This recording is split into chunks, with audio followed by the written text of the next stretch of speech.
Stand by my opinion po kuya of not hearing the comments that other people will give to me or about my other housemates po kuya.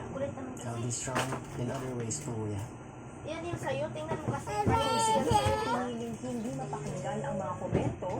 Ang sumunod na si Marco naman, Gusto ko pong malaman kuya. Kaya tumayo ka at tumuloy sa lusog mo. Dahil galing din po ako sa outside world, kahit pa paano may hint na po ako. Pero inisip ko lang kung ano yung mga nagbago. Pumili ka na.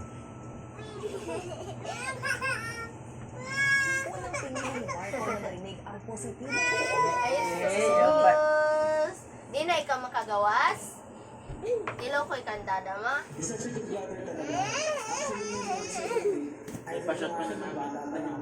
Nasira tuloy yung isa mong ano, baby. Bakit? Kinailangan ko lang din po talaga yun to push through. It's really nice, nakakagaan po ng loob at nakakalakas po ng loob na marinig yung mga komentong ganun sa mga taong naniniwala at sumusuporta po sa akin, kuya. Sunod namang pinili ni Marco na makarinig ng negatibong komento. Patungkol Tingnan mo lang po ako, sa tingnan akin lang. kuya. Ang shady niya kasi for me, parang ang performative. May mga wise words pa. Action speaks louder than words naman. Oo, dali na!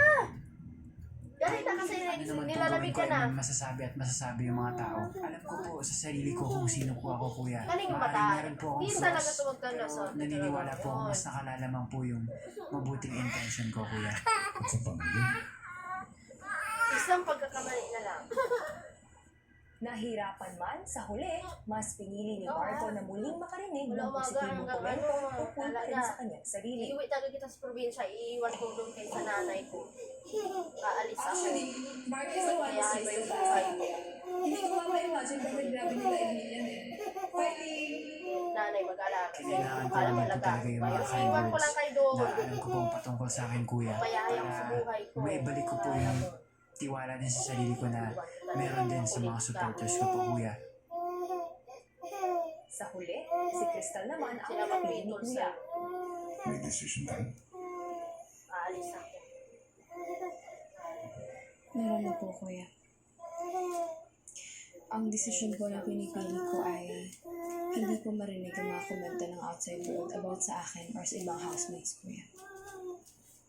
Dahil gusto ko pong Okay na. magdesisyon, kuya, na pumili po sa mga housemates, including po yung sarili ko, kuya, nang ako po ang nakakakilala sa kanila, kuya, nang wala pong halong opinion ng outside world, kuya, at ng ibang tao, kuya.